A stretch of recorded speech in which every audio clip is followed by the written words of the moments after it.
Carl Friedrich von Martius. Como se deve escrever a história do Brasil. Publicada em 1844 pela Revista do Instituto Histórico e Geográfico Brasileiro e premiada em 1847. Como se deve escrever a história do Brasil? Dissertação. Oferecida ao Instituto Histórico e Geográfico do Brasil, pelo Dr.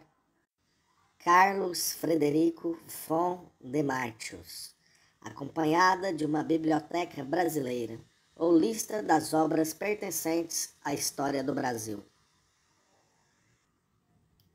Tive sumo prazer quando li, na muito apreciável revista trimestral, suplemento ao tomo 2º, página 72, que o Instituto Histórico Geográfico Brasileiro lançava suas vistas sobre a composição de uma história do Brasil e pedia se lhe comunicassem ideias que o pudessem coadjuvar com maior acerto neste tão útil quão glorioso intento. Muito longe estou eu de me julgar do número dos ilustres literatos brasileiros habilitados para preencherem as vistas do Instituto. Mas ainda não quero deixar passar esta ocasião sem testemunhar a tão respeitável associação o meu interesse para com seu meritório assunto, comunicando-lhe algumas ideias sobre aquele objeto, ideias que recomendo ao benigno acolhimento do Instituto. 1. Ideias gerais sobre a história do Brasil. Qualquer que se encarregar de escrever a história do Brasil, país que tanto promete, jamais deverá perder de vista quais os elementos que aí concorreram para o desenvolvimento do homem. São, porém, estes elementos de natureza muito diversa, tendo para a formação do homem convergido de um modo particular 3 raças, a saber, a de cor de cobre, ou americana, a branca ou caucasiana e, enfim, a preta ou etiópica. Do encontro, da mescla das relações mútuas e mudanças dessas 3 raças, formou-se a atual população, cuja história, por isso mesmo, tem um cunho muito particular. Pode-se dizer que a cada uma das raças humanas compete, segundo a sua índole inata, segundo as circunstâncias debaixo das quais ela vive e se desenvolve, um movimento histórico característico e particular. Portanto, vendo nós um povo novo nascer e desenvolver-se da reunião e contato de tão diferentes raças humanas, podemos avançar que a sua história se deverá desenvolver segundo uma lei particular das forças diagonais. Cada uma das particularidades físicas e morais que distinguem as diversas raças oferece a este respeito um motor especial, e tanto maior será a sua influência para o desenvolvimento comum, quanto maior for a energia, número e dignidade da sociedade de cada uma dessas raças. Disso necessariamente se segue que o português, que, como descobridor, conquistador e senhor, poderosamente influiu naquele desenvolvimento. O português que deu as condições e garantias morais e físicas para um reino independente, que o português se apresenta como o mais poderoso e essencial motor. Mas também, de certo, seria um grande erro para, com todos os princípios da historiografia pragmática, se desprezassem as forças dos indígenas e dos negros importados, forças estas que igualmente concorreram para o desenvolvimento físico, moral e civil da totalidade da população. Tanto os indígenas como os negros reagiram sobre a raça predominante. Sei muito bem que brancos haverá, que a uma tal ou qual concorrência dessas raças inferiores taxem de menoscabo a sua prosápia. Mas também estou certo que eles não serão encontrados onde elevam vozes para uma historiografia filosófica do Brasil. Os espíritos mais esclarecidos e mais profundos, pelo contrário, acharão na investigação da parte que tiveram e ainda têm as raças índia-etiópica no desenvolvimento histórico do povo brasileiro um novo estímulo para o historiador humano e profundo. Tanto a história dos povos quanto a dos indivíduos nos mostram que o gênio da história do mundo, que conduz o gênero humano por caminhos cuja sabedoria sempre devemos reconhecer, não poucas vezes lança mão de cruzar as raças para alcançar os mais sublimes fins na ordem do mundo. Quem poderá negar que a nação inglesa deve sua energia, sua firmeza e perseverança a essa mescla dos povos célticos, dinamarquês, romano, anglo-saxão e normando? Coisa semelhante, e talvez ainda mais importante, se propõe o gênio da história, confundindo não somente povos da mesma raça, mas até raças inteiramente diversas por suas individualidades e índole moral e física particular, para delas formar uma nação nova e maravilhosamente organizada. Jamais nos será permitido duvidar que a vontade da providência predestinou ao Brasil esta mescla. O sangue português, em um poderoso rio, deverá absorver pequenos confluentes das raças índia e etiópica. Em a classe baixa tem lugar esta mescla. E como em todos os países se formam as classes superiores dos elementos das inferiores, e por meio delas se vivificam e fortalecem, assim se prepara atualmente na última classe da população brasileira essa mescla de raças, que daí a séculos influirá poderosamente sobre as classes elevadas e lhes comunicará aquela atividade histórica para a qual o Império do Brasil é chamado. Eu creio que um autor filosófico penetrado das doutrinas da verdadeira humanidade e de um cristianismo esclarecido, nada achará nessa opinião que possa ofender a suscetibilidade dos brasileiros. Apreciar o homem segundo o seu verdadeiro valor como a mais sublime obra do Criador e abstraindo da sua cor ou seu desenvolvimento anterior é hoje em dia uma conditio sine qua non para o verdadeiro historiador. Essa filantropia transcendente que aprecia o homem em qualquer situação em que o acha destinado para obrar e servir de instrumento à infinitamente sábia ordem do mundo, é o espírito vivificador do verdadeiro historiador.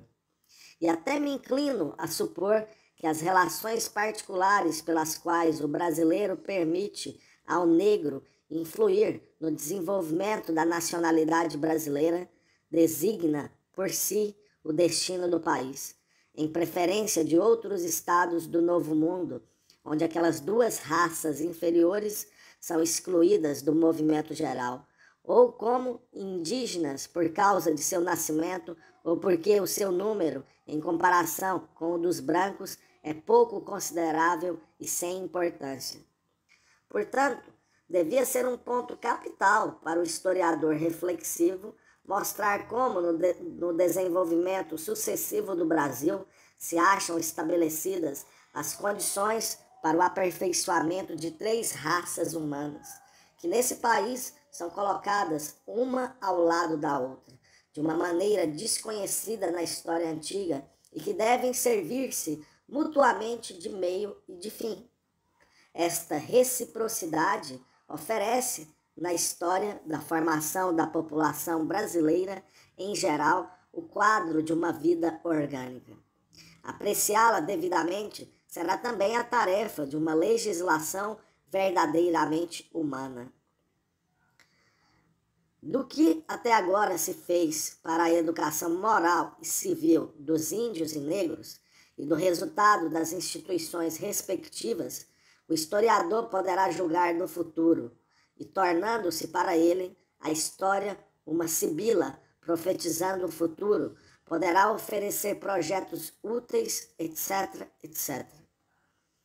Com quanto mais calor e viveza ele defender em seus escritos os interesses dessas, por tantos modos, desamparadas raças, tanto maior será o mérito que imprimirá a sua obra, a qual terá igualmente o cunho daquela filantropia nobre que em nosso século, com justiça, se exige do historiador.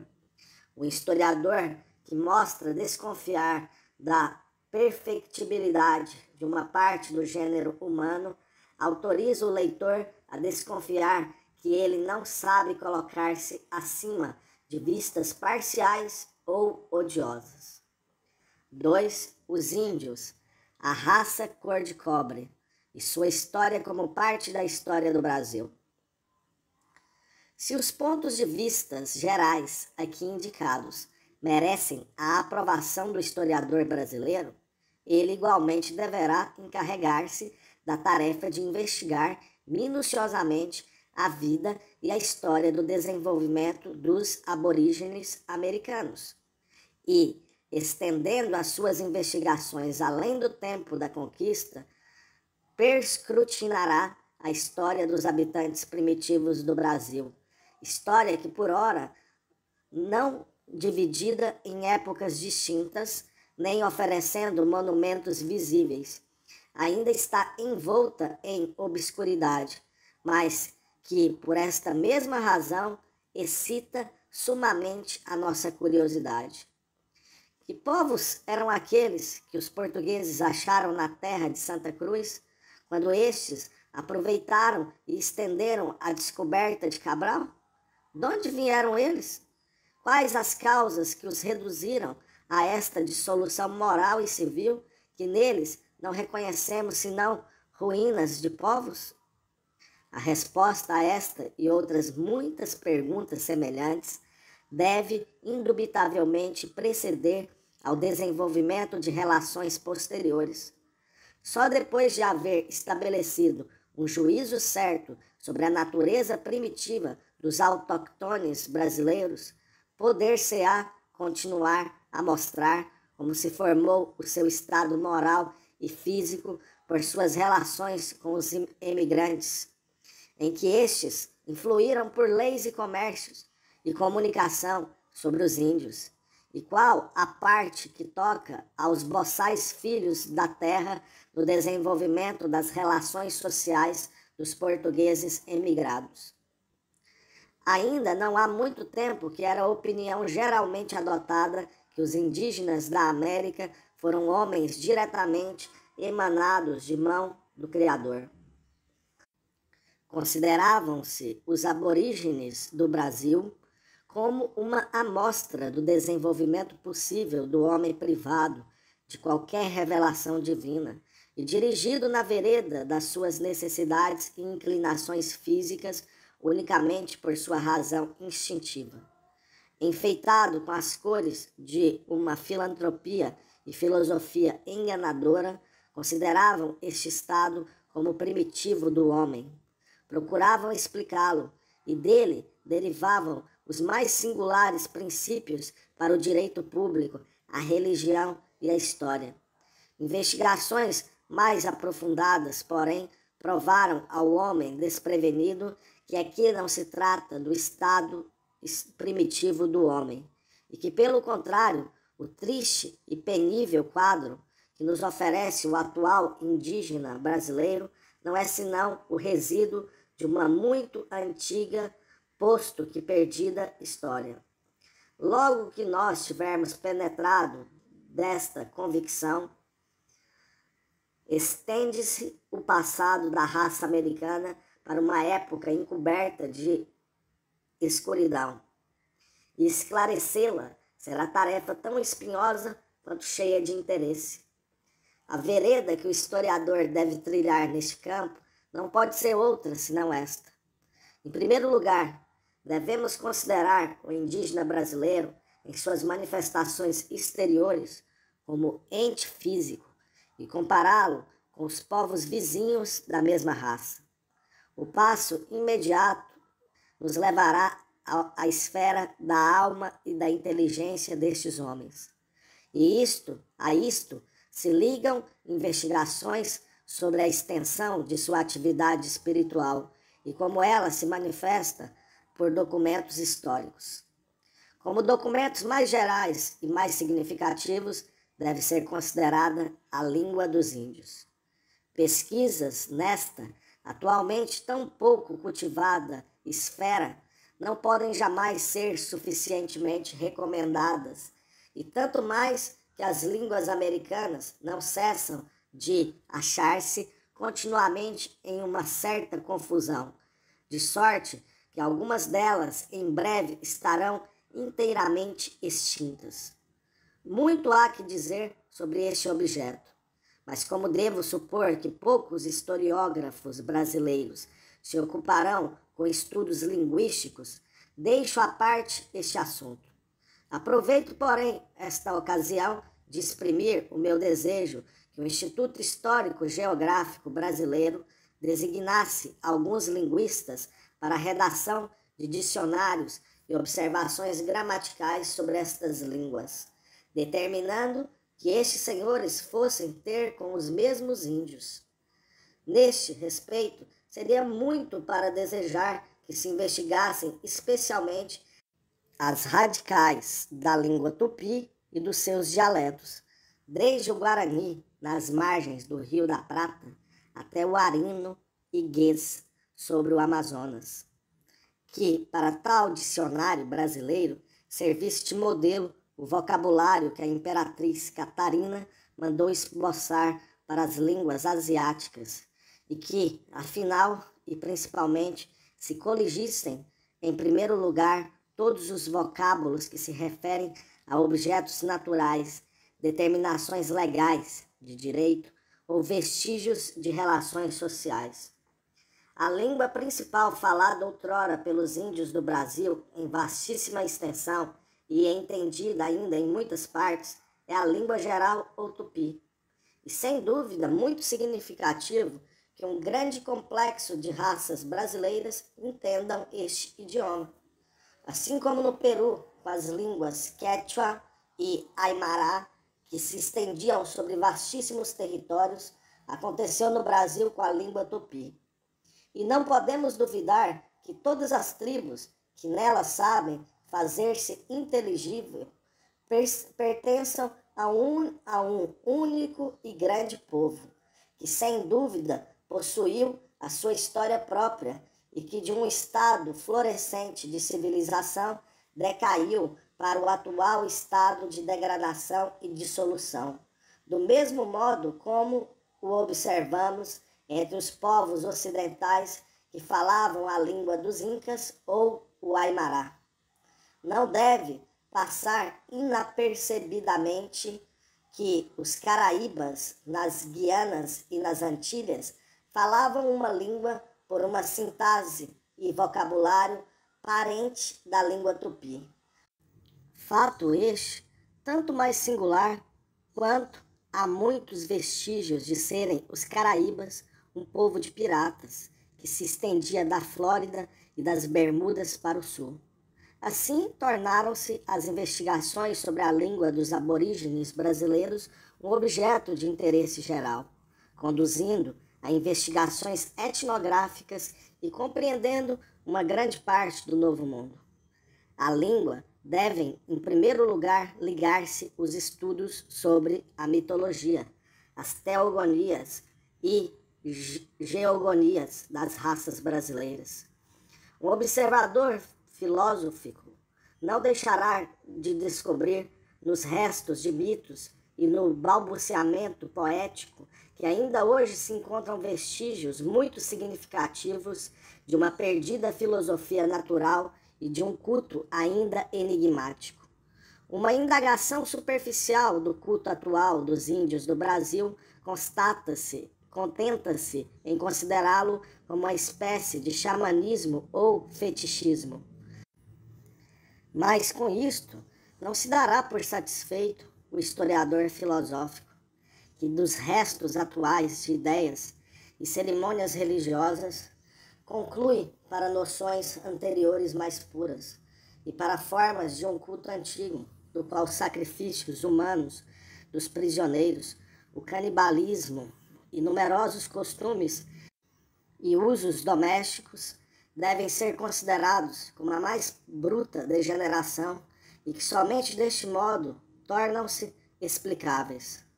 Pesquisas tais necessariamente nos levarão para estes fenômenos pertencentes à esfera de superstições, de virtudes curativas, de taumaturgos, índios, feiticeiros e curandeiros. E destas passamos a investigações sobre o saber dos índios relativo a fenômenos da natureza, e de outro lado, sobre o sacerdócio entre eles e todas as relações do pajé, sacerdote, curandeiro e chefe para com a comunidade social. Mais de um passo nos conduzirá para os vestígios de símbolos e tradições de direito. Lançaremos uma vista d'olhos geral sobre as relações sociais e jurídicas destes homens, como membros de uma só tribo e as que existem entre as tribos diversas. E com isso encerra-se o círculo das investigações etnográficas que o historiador deverá fazer. E é inegável que o quadro de todas estas relações será tanto mais perfeito, será tanto mais rico em resultados históricos e filosóficos, quanto mais afoito e desprevenido o historiador lançar suas vistas sobre os aborígenes da América em seu mais extenso esparcimento, quanto com maior diligência comparar os seus materiais brasileiros com os dos outros povos do Novo Mundo. A coordenação e paralelismo de todas geogonias, teogonias e tradições de dilúvios gerais e outras grandes catástrofes da natureza de todos os mitos, usanças legais, usos e costumes dos aborígenes americanos em geral, seria uma das mais belas e gratas tarefas do historiador filosófico e etnógrafo. E se uma história do Brasil não oferecesse senão esta introdução, ela devia ser saudada com entusiasmo por todos os literatos. Desde a obra de Lafitau, o material aumentou de um modo tão espantoso que o autor havia de ser recompensado tanto pelos encantos como pela abundância da matéria. Mas essa mesma abundância de materiais exige a mais severa crítica e uma multidão de alegações extravagantes de fatos inteiramente falsos, como por exemplo foram espalhados pela obra escandalosa de Mr. Depoe, devia ser excluídos de uma vez e estabelecida a verdadeira base e valor histórico e etnográfico dos povos americanos. Como um assunto de suma importância para o etnógrafo, notam-se as indagações sobre as construções americanas, que ultimamente excitaram tão vivo interesse. Não poderá o historiador brasileiro deixar de perscrutinar igualmente as ruínas de Papantla, México, Uxmal, Copán, Quito, Tiahuanaco e etc., se quiser formar um juízo geral sobre o passado dos povos americanos. Até agora, não se descobriram no Brasil, ao menos que eu saiba, vestígios de semelhantes construções, pois que as notícias manuscritas, das quais dá uma cópia a revista trimestral do ano de 1839, na página 181, e que induziram ao senhor Benigno José Carvalho e Cunha a suspeitar que há uma grande cidade ao lado do sul da Serra de Sincorá. Sobre o braço esquerdo do Sincorá, são até agora os únicos que se conhecem sobre monumentos brasileiros que se assemelham em grandeza e solidez com os do México, Cundinamarca e Bolívia. A circunstância, porém, de não se terem achado ainda semelhantes construções no Brasil, certamente não basta para duvidar que também neste país reinava em tempos muito remotos uma civilização superior, semelhante à dos países que acabo de mencionar. Na verdade, mostra a experiência que mormente em países elevados se encontram vestígios de uma tal civilização dos autóctones americanos, mas apesar disso não somos autorizados por argumento algum a duvidar da sua possibilidade no Brasil. Daí resulta um desejo que certamente muitos dos membros do Instituto partilharão comigo, que se lhes facultassem meios para fazer sacrifícios em favor de investigações arqueológicas, especialmente prestando auxílios a viajantes que procurassem estes monumentos. Se considerarmos que em alguns lugares, em Pampatla, se elevam matas altíssimas e milenárias sobre as construções de antigos monumentos, não se há de achar inverossímil que o mesmo se encontrará nas florestas do Brasil. Tanto mais que até agora elas não são conhecidas nem acessíveis, senão em muito pequena proporção. 3. Os portugueses e a sua parte na história do Brasil. Quando os portugueses descobriram o Brasil e nele se estabeleceram, acharam os indígenas proporcionalmente em tão diminuto número e profundo aviltamento que nas suas recém-fundadas colônias podiam desenvolver e estender-se quase sem importar-se dos autóctones. Estes exerceram sobre os colonos uma influência negativa tão somente, porquanto só os forçaram a acautelar-se contra as suas invasões hostis e por isso criaram uma instituição singular de defesa, os sistemas das milícias. A influência dessas milícias é grande e importante por dois motivos. Por uma parte, elas fortaleciam e conservaram o espírito de empresas aventureiras, viagens de descobrimento e extensão do domínio português. Por outra, favoreciam o desenvolvimento de instituições municipais livres, o de uma certa turbulência e até desenfreamento dos cidadãos capazes de pegar em armas em oposição às autoridades governamentais e poderosas ordens religiosas. De outro lado, achamos também nisso a causa do sucesso das armas portuguesas contra diversos invasores, os franceses no Maranhão e Rio de Janeiro, os holandeses em uma grande parte da costa oriental. O português, estabelecendo-se no Brasil, abandonou de certo modo os direitos que em Portugal possuía para com o monarca, porquanto, em lugar de um rei, recebia um senhor, Dominus Brasileiro. Nisso mesmo existia um motivo para os colonos jamais deporem as armas, estarem em cada momento prontos a combater e dirigirem-se sempre armados dos diferentes pontos do litoral onde a princípio se estabeleceu a civilização europeia mais e mais para o interior, aonde ninguém reconheciam acima de si, venciam os índios à força de armas ou induziam-nos com astúcia para servi-los. Assim vemos que a posição guerreira em que se colocou o colono português para com o índio contribuiu muito à rápida descoberta do interior do país, como igualmente para a extensão do domínio português.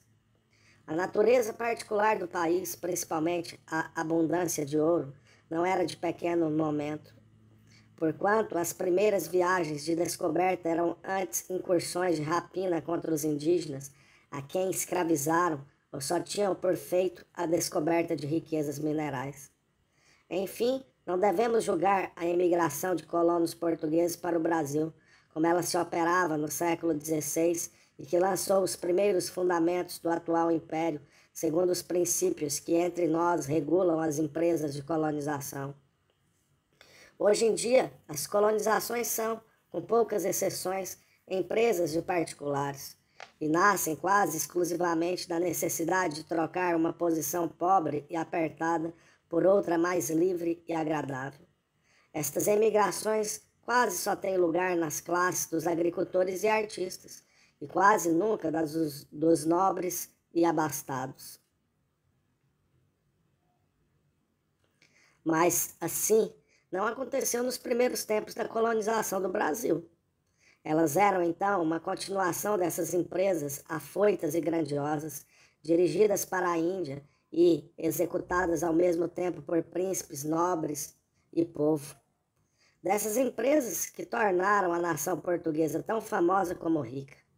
Também não nasceu esse desejo de emigrar de crises religiosas, como, por exemplo, aconteceu em Inglaterra. Ele era antes uma consequência das grandes descobertas e empresas comerciais dos portugueses sobre a costa ocidental da África, do Cabo, Moçambique e Índia. As mesmas razões gerais e poderosas que imprimiram a uma das nações mais pequenas de Europa um movimento tão poderoso que a impeliram para uma atividade que faz época na história universal, induziram-na igualmente à imigração para o Brasil. Com esta observação, quero indicar que o período da descoberta e colonização primitiva do Brasil não pode ser compreendido, senão em seu nexo com as façanhas marítimas, comerciais e guerreiras dos portugueses, que de modo algum pode ser considerado como fato isolado na história desse povo ativo, e que sua importância e relações com o resto da Europa está na mesma linha com as empresas dos portugueses. Assim como estas tiveram a maior influência sobre a política e comércio da Europa, aconteceu o mesmo da parte do Brasil. O historiógrafo do Brasil ver-se-á arrastado por tais observações a jamais perder de vista na história da colonização do Brasil e do seu desenvolvimento civil e legislativo, que acompanhava aquela ao mesmo passo, os movimentos do comércio universal de então, e incorporá-lo mais ou menos extensamente à sua história. Ele deverá tratar das diferentes vias comerciais conduzindo ou pelo Mar Roxo ou ao redor do Cabo da Boa Esperança e da influência que tais vias exerceram sobre o valor de cada um dos produtos e seus preços, conforme a sua condução por mar ou por terra. Embora não tenham as Índias Orientais produtos iguais aos do Brasil, que eram objetos do comércio, contudo será difícil não traçar aqui uma história do comércio comparativo entre a Índia e a América, se quisermos conhecer bem as molas que promoviam a imigração das populações europeias para a Índia e o Novo Mundo. Assim, por exemplo, está a história do descobrimento do Brasil, intimamente ligada com a história comercial da madeira índia chamada Japã, que vulgarmente conhecida debaixo do nome de pau-brasil, legno, brasilo, Brasil, etc. Foi a causa principal de dar-se à terra de Santa Cruz o nome de Terra do Brasil.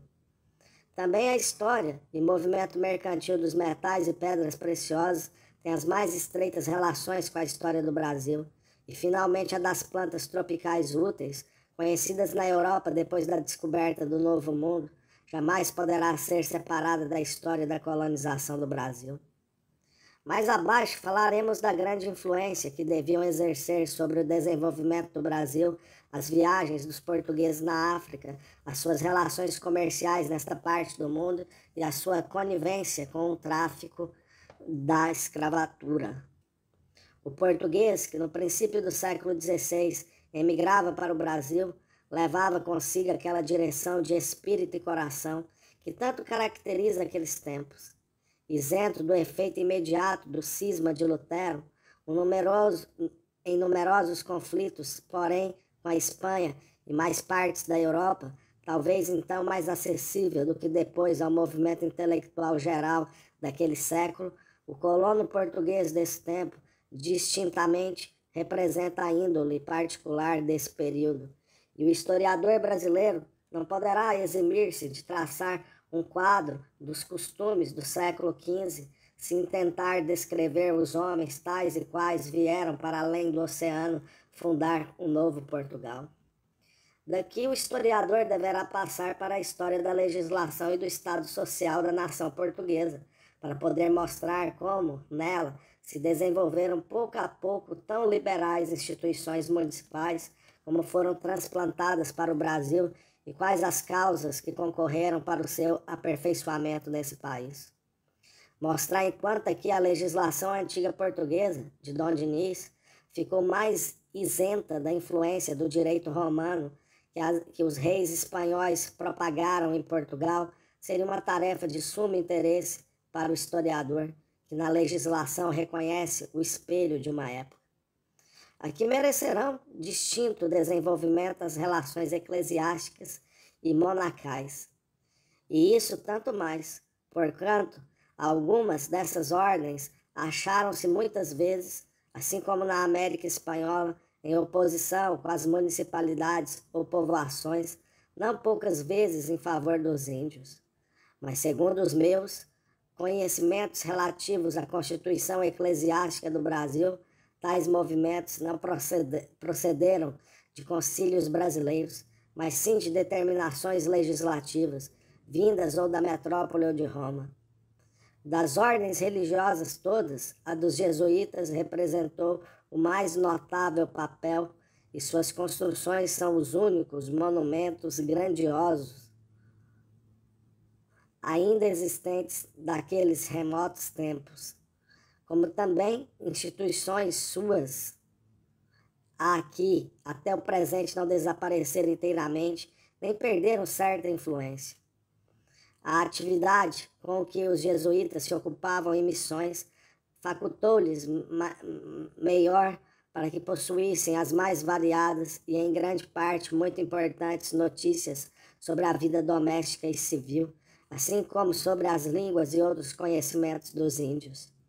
Muitas dessas notícias ficaram até hoje sem serem aproveitadas e jazem dispersas nos arquivos da ordem ou nas bibliotecas a que estas tocaram depois da supressão desta ordem religiosa. A Alemanha e Itália são os países que mais aproveitaram desses materiais colhidos por jesuítas.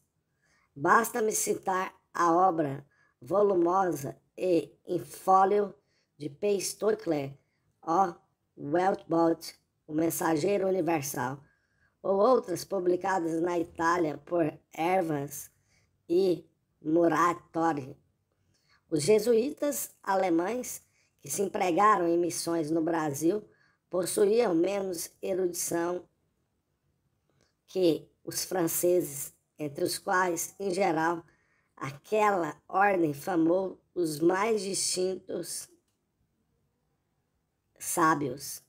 Aqueles, porém, nem por isso faltava habilidade e talvez mais aptos do que os jesuítas franceses para viver entre tão bárbaros neófitos e as suas relações sobre os costumes morais e civis dos índios tornam-se recomendáveis por sua gentileza, singeleza e exatidão. O ramo desta literatura é representado em França pela Lettre Édificante. Sem dúvida alguma, não estão ainda suficientemente exploradas tais fontes jesuíticas e deve ser muito fácil ao historiador do Brasil obter, por intervenção diplomática dos arquivos de Roma, Munique, Viena e da Bélgica, os respectivos extratos das comunicações destes religiosos. Outras ordens monacais, como franciscanos, capuchinhos, agostinhos, carmelitas, paulinos, também se ocupavam em missões no Brasil. Por isso, seria possível que também nas suas relações se achassem materiais importantes, tanto para a etnografia dos indígenas, quanto para a história dos costumes do habitante europeu. Em geral, devemos reconhecer que a atividade de todas estas ordens não era desfavorável ao Brasil. Nós vemos, muitas vezes, que elas eram os únicos motores de civilização e instrução para um povo inquieto e turbulento. Outras vezes, nós vemos elas proteger os oprimidos contra os mais fortes. Por isso, não podem ser compreendidas as numerosas querelas e rixas nas municipalidades das cidades. Como VG, se acham em grande número referidas na Crônica do Maranhão por Berredo, sem referência para com o clero e, especialmente, com as ordens, com a fundação de seus conventos, casas conventuais, hospícios, missões no interior do país e especulações mercantis por elas empreendidas. A oposição dos colonos para com estas, em geral, filantrópicas ordens, muitas vezes nascia do conflito de interesses sociais, os quais aqueles se consideravam ligados por estas. O governo português mostrou-se, em geral, muito vigilante da influência das ordens religiosas sobre a população e cuidava dos direitos da coroa com alguma desconfiança. Daí emanou a proibição de fundarem-se conventos na província de Minas, e a história da supressão da ordem dos jesuítas explica-se no que diz respeito a Portugal pela posição adquirida pelos jesuítas no Pará, e o que diz respeito à Espanha por certas ocorrências em Paraguai, de sorte que este acontecimento, que faz época na história universal, se acha profundamente enraizada na história do Brasil. Uma tarefa de sumo interesse para o historiador pragmático do Brasil será mostrar como aí se estabeleceram e desenvolveram as ciências e artes como reflexo de vida europeia. O historiador deve transportar-nos à casa do colono e cidadão brasileiro. Ele deve mostrar-nos como viviam nos diversos séculos, tanto nas cidades como nos estabelecimentos rurais, como se formavam as relações do cidadão para com seus vizinhos, seus criados e escravos, e finalmente com os fregueses nas transações comerciais. Ele deve juntar-nos o estado da igreja e escola, levar-nos para o campo, as fazendas, roças, plantações e engenhos. Aqui deve apresentar quais os meios, segundo que sistema, com que conhecimentos manejavam a economia rústica, lavoura e comércio colonial. Não é destituído de interesse saber-se como e aonde se introduziram pelos colônios, pouco a pouco, árvores e plantas europeias, como, pouco a pouco, se desenvolveu o sistema presente, qual a parte que em todos estes movimentos tiveram a construção naval, a navegação e o conhecimento dos mares, principalmente daqueles que foram sulcados pelos portugueses. As observações sobre as escolas no Brasil, sobre o método do ensino, então aí reinante, o grau de instrução obtido por ele, há de conduzir outra vez a indagações sobre o estado das letras na mãe pátria. Por isso, pertence à tarefa do historiador brasileiro ocupar-se especialmente com o progresso da poesia, retórica e todas as mais ciências em Portugal, mostrar sua posição relativa às mesmas no resto da Europa e apontar qual a influência que exerceram sobre a vida científica, moral e social dos habitantes do Brasil. Enfim, pertence também à vida militar em Portugal aos assuntos de um perfeito quadro histórico, qual a maneira e modo empregados no recrutamento, instrução, comando e serviço do Exército, os princípios estratégicos segundo os quais se devia proceder no Brasil, um país tão diferente da Europa. Tudo isso deve ser tomado em consideração em uma história pragmática do país.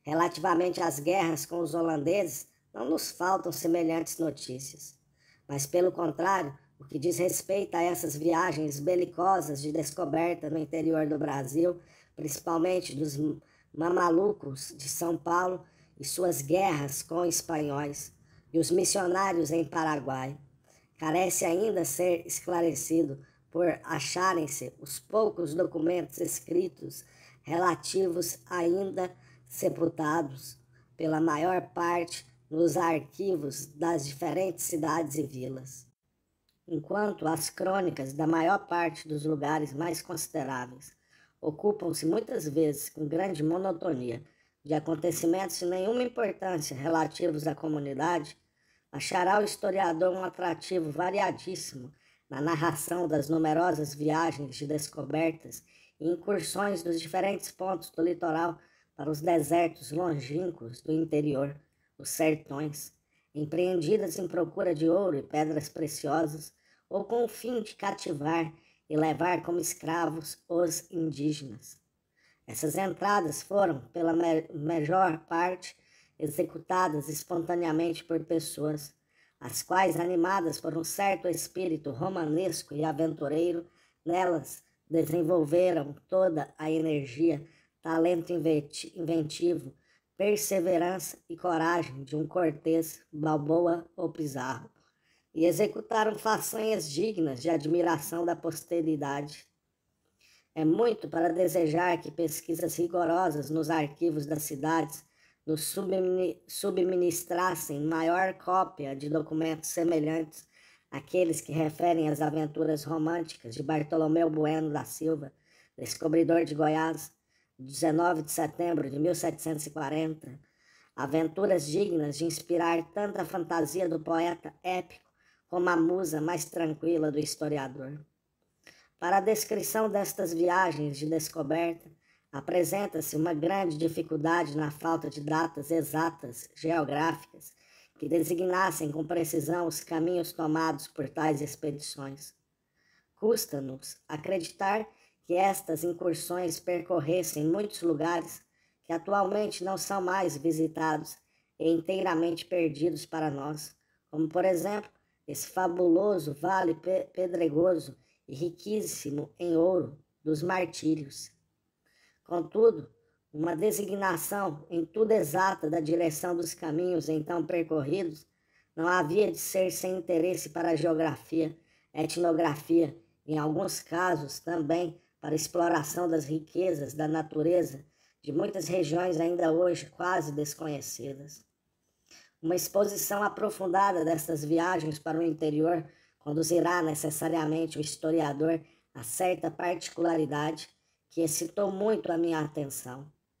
Eu falo das numerosas histórias e legendas sobre as riquezas subterrâneas do país, que neles são o único elemento do romantismo e substituem, para com os brasileiros, os inúmeros contos fabulosos de cavaleiros e espectros, os quais fornecem nos povos europeus uma fonte inesgotável e sempre nova para a poesia popular. Pareceu-me que a superstição do povo se tinha, por assim dizer, concentrado nesses contos, e para assinar-lhes seu verdadeiro valor, o historiador não deixará de ponderar enquanto os negros contribuíram para essas, às vezes, sumamente poéticas narrações. O negro gosta de falar, o seu modo africano de pensar, seu feiticismo, lhe subministram também diversos pensamentos poéticos sobre acontecimentos sobrenaturais ou milagrosos. Assim desenvolveu-se nas províncias de Minas, São Paulo e Goiás um completo círculo de fábulas de Plutão, que deve ser representado com uma tintura particular nessa população. Nos países limítrofes do Amazonas, onde a maior porção de índios, não há vestígios disso. Mas, de outro lado, deleita-se aí o povo em monstros fantásticos de fantasia índia, que, entristecida pela solidão lúgubre dos bosques e os terrores de uma natureza medonha em suas produções, encontra por todos os lados monstros horrorosos, sátiros e animais fabulosos, míticos, que a nós, europeus, pela primeira vez fez conhecer Walter Raleigh e seus companheiros em suas relações extravagantes. Um historiador filósofo, familiarizado com todas as direções desses mitos populares, de certo não os desprezará, mas há de dar-lhes importância particular que merecem. Deles concluirá para várias conjecturas na vida do povo e há de pô-los em relação com a essência do grau de civilização intelectual em geral. A diversidade das fontes de onde emanaram esses contos oferecerá ao historiador a ocasião para variadas observações gerais, tanto históricas como etnográficas. 4. A raça africana em suas relações para com a história do Brasil. Não há dúvida que o Brasil teria tido um desenvolvimento muito diferente sem a introdução dos escravos negros. Se para o melhor ou para o pior, esse problema se resolverá para o historiador depois de ter tido ocasião de ponderar todas as influências que tiveram os escravos africanos no desenvolvimento civil, moral e político da presente população. Mas, no atual estado das coisas, mister é indagar a condição dos negros importados, seus costumes, suas opiniões civis, seus conhecimentos naturais, preconceitos e superstições, os defeitos e virtudes próprias da sua raça em geral, etc., etc., se demonstrar quisermos como tudo reagiu sobre o Brasil.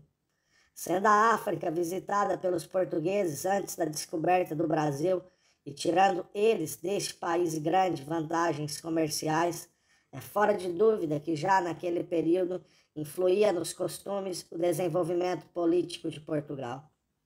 Por este motivo, devemos analisar as circunstâncias das colônias portuguesas na África, de todas as quais se trafica em escravatura para o Brasil, dever-se-á mostrar que movimento imprimiam na indústria, a agricultura e o comércio das colônias africanas para com as do Brasil e vice-versa. De sumo interesse são as questões sobre o estado primitivo das feitorias portuguesas, tanto no litoral como no interior da África, e da organização do tráfico de negros. Estas circunstâncias são quase inteiramente desconhecidas na Europa.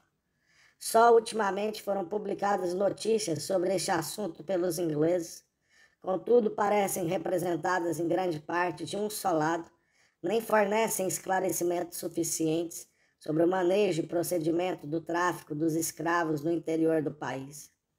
E se observamos pela outra parte que a literatura portuguesa oferece muito pouco o que se refere à história universal do tráfico da escravatura. O autor prestaria um serviço muito relevante se na história do Brasil tratasse cabal e extensamente este assunto. De si mesmo, oferecem-se, então, muitas comparações sobre a índole, os costumes e usos entre os negros e os índios, que sem dúvida contribuirão para o aumento do interesse que nos oferecerá a obra. Enfim, será conveniente indicar qual a influência exercida pelo tráfico de negros e suas diferentes fases sobre o caráter português no próprio Portugal.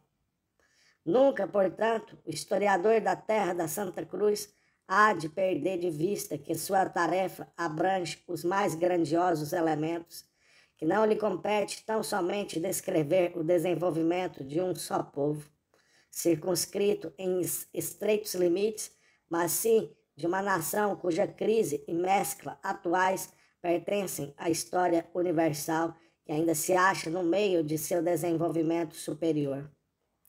Possa ele não reconhecer em tão singular conjunção de diferentes elementos algum acontecimento desfavorável, mas sim a conjuntura mais feliz e mais importante no sentido da mais pura filantropia.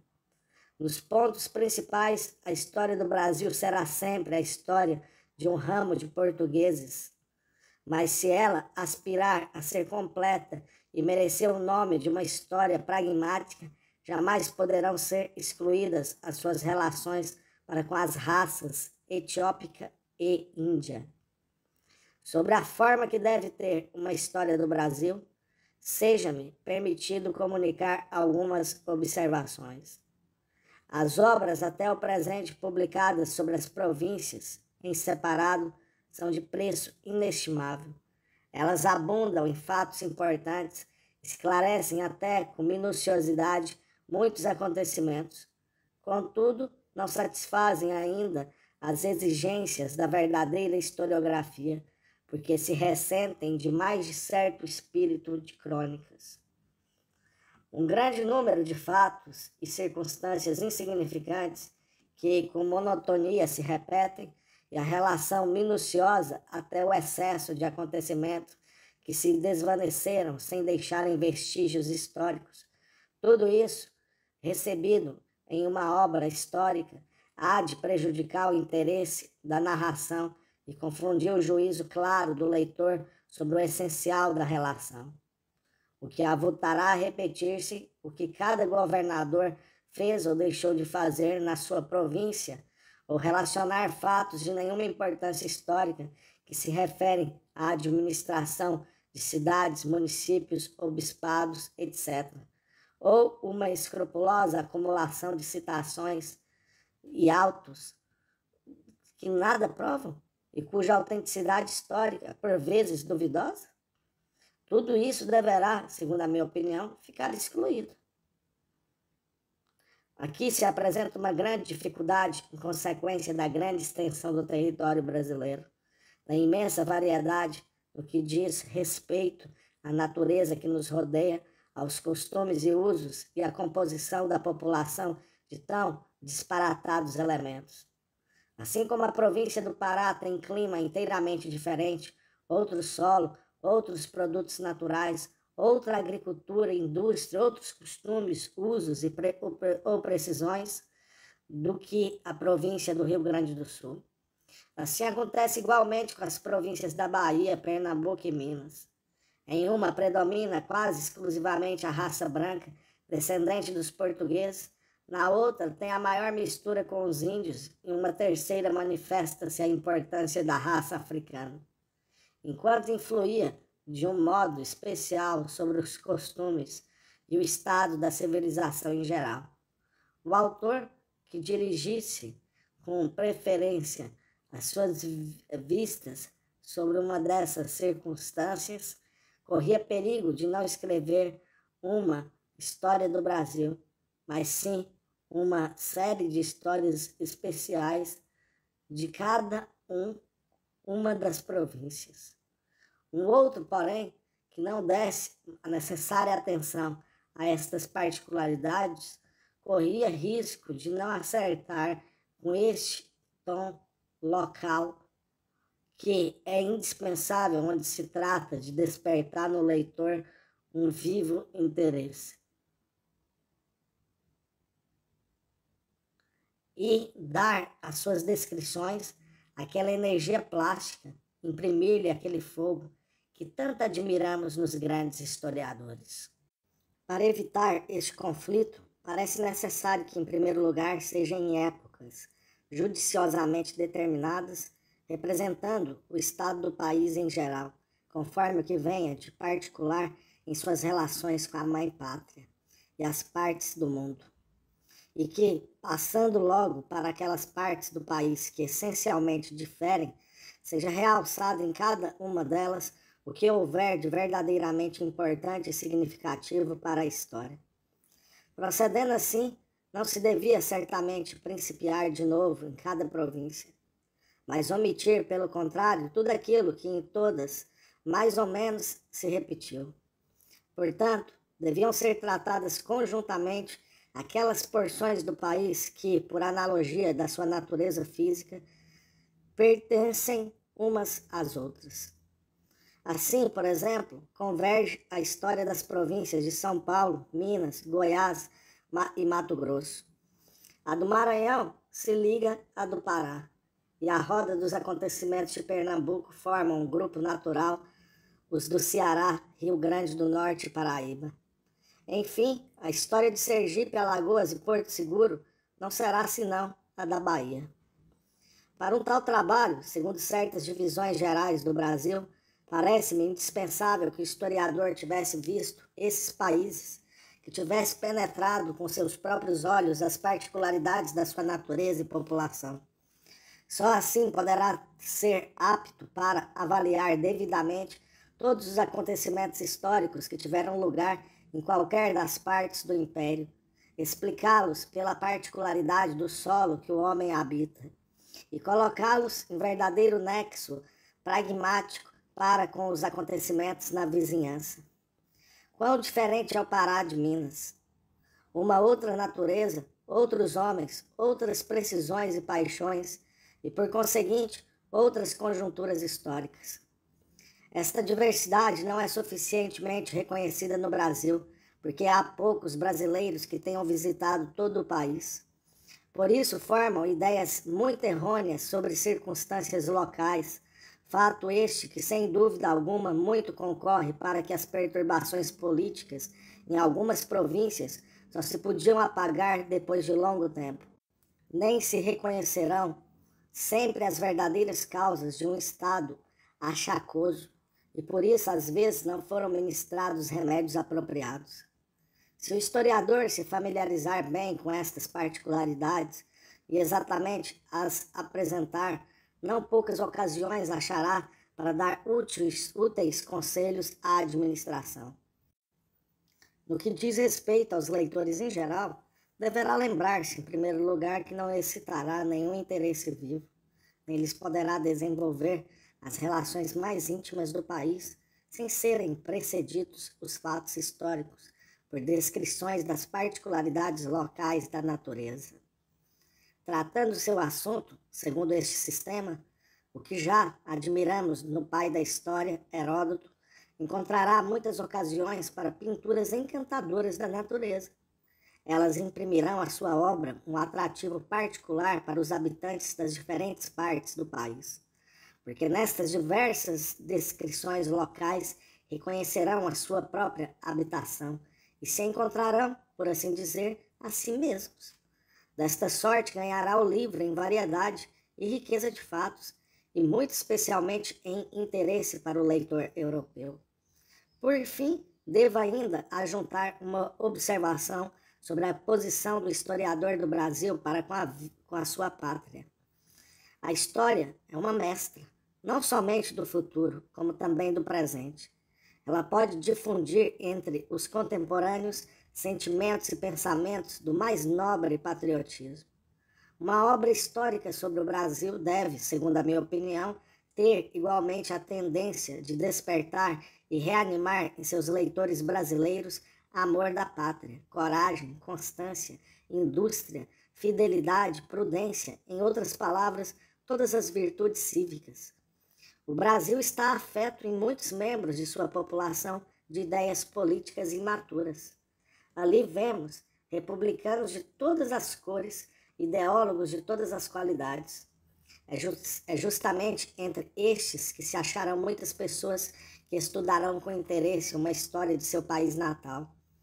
Para eles, pois, deverá ser calculado o livro, para convencê-los por uma maneira destra da inexequibilidade de seus projetos utópicos, da inconveniência de discussões licenciosas dos negócios públicos por uma imprensa desenfreada e da necessidade de uma monarquia em um país onde há um grande número de escravos. Só agora principia o Brasil a sentir-se como um todo unido. Ainda reinam muitos preconceitos entre as diversas províncias. Estes devem ser aniquilados por meio de uma instrução judiciosa. Cada uma das partes do império deve tornar-se cara às outras.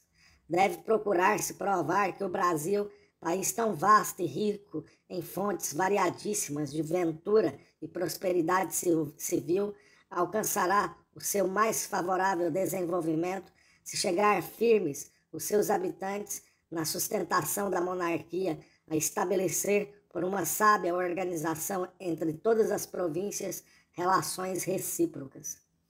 Enquanto não poucas vezes acontecerá que os estrangeiros tentem semear a cisania entre os interesses das diversas partes do país, para assim, conforme ao divide et impera, obter maior influência nos negócios do Estado.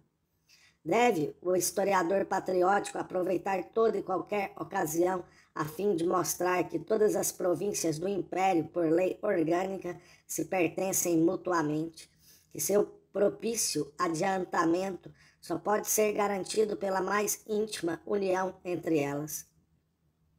Justamente na vasta extensão do país, na variedade de seus produtos, ao mesmo tempo que os seus habitantes têm a mesma origem, o mesmo fundo histórico e as mesmas esperanças para um futuro lisonjeiro, acha-se fundado o poder e grandeza do país. Nunca esqueça, pois, o historiador do Brasil, que para prestar um verdadeiro serviço à sua pátria, deverá escrever como autor monárquico constitucional, como unitário no mais puro sentido da palavra. Daqui resulta que a obra, a qual não devia exceder a um só forte volume, deverá ser escrita em um estilo popular, posto que nobre. Deverá satisfazer não menos ao coração do que à inteligência. Por isso, não devia ser escrita em uma linguagem dura e empolada, nem sobrecarregada de erudição ou de uma multidão de citações estéreis. Evitará, não menos, ter o caráter de uma crônica do que de investigações históricas secas e puramente eruditas. Como qualquer história que este nome merece, deve parecer-se com um epos. Só de um lado é verdadeiro que a epos popular só é composto onde o povo ainda se acha em desenvolvimento progressivo. Então, do outro lado, não podemos duvidar que atualmente o Brasil é um objeto digno de uma história verdadeiramente popular, tendo o país entrado em uma fase que exige um progresso poderoso. Por isso, uma história popular do país vem muito a propósito e possa seu autor, nas muitas conjunturas favoráveis que o Brasil oferece, achar um feliz estímulo para que imprima a sua obra todo o seu amor, todo o zelo patriótico e aquele fogo poético próprio da juventude, ao mesmo passo que desenvolva a aplicação e profundidade de juízo e de firmeza de caráter, pertencentes à idade madura e varonil. Munique, 10 de janeiro de 1843. Extraído de Revista Trimestral de História e Geografia, ou Jornal do Instituto Histórico e Geográfico Brasileiro, número 24, janeiro de 1845, tomo 6, páginas 381 a 403.